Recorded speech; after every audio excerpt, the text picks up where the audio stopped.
Welcome again, everybody. In this lecture, we are going to prepare our machine for our mail server configuration. So here I am in Amazon Web Services, and here is the machine that I created in the last lecture, and now it's running, so I can start configuring it. In this lecture, I want to do three basic things. I want to assign an elastic IP address for the machine. I want to change the host name and edit the host names file in the machine, so I can set my own domain name for the mail server. So let's start by assigning an elastic IP address. Just navigate down here and select elastic IPs and click on allocate new address. Click allocate, and here is my new elastic IP address.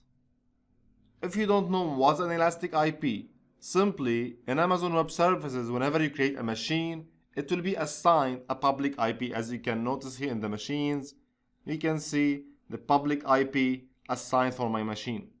Whenever you restart the machine, you'll get a new IP or a new public IP from the IP pools in Amazon. So this can cause a loss of connection or so on. So if you want to set a stable static IP address, you have to set an elastic IP address. So after you create the elastic IP, just click on the elastic IP created and click actions and associate address.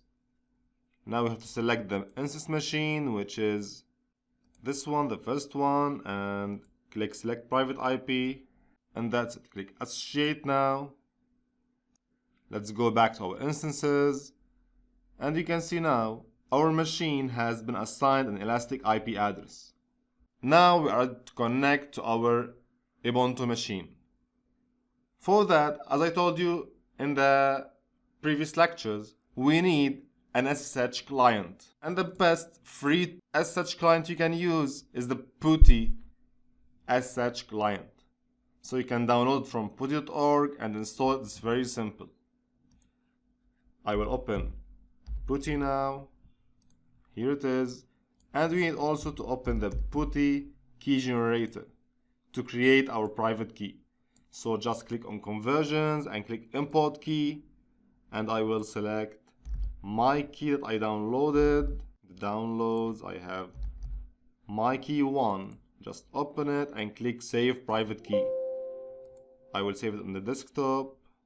Let's give it a name, my private key 1 as an example, and click save, and that's it. Now in the PuTTY configuration, navigate to the SSH tab and the authentication, click browse and select the private key, and now in the session just set the IP of the machine, which is 18.218.188.162, and click open. Alright, click on yes now, and the default username is Ubuntu. Just run it, and here we are. This is our Ubuntu instance machine, and we are ready to work with. I want to switch to the admin mode. Just run the command sudo -i, and now I am in the root, and I can configure my machine as an administrator, right? As I told you, we have to configure two things: the host name and the host names file. So let's start by the host name. Just run the command nano to open the nano editor and go to etc host name. Here you can check the host name of your machine. I will delete this and enter my own custom machine name. I will say mail.hassan.site. Hassan.site is my domain name that I purchased in GoDaddy. I will work with in the next lecture. And my server name is mail. So this is the full qualified domain name for my instance machine, mail.hassan.site. Just press Ctrl Auto Save and click enter, and here we are. Now exit and we still have the host names file. In the same way, just launch etc.ors/hosts, and here we have to add a record 127.0.0.1 and pass the machine name and set it to localhost. Alright, let's now save, and that's it. Just as a small explanation why I have added that record in the hosts file. If you are familiar with the hosts file in Windows, let's open Notepad in my Windows PC and run as administrator. And now we can open in the System32 drivers.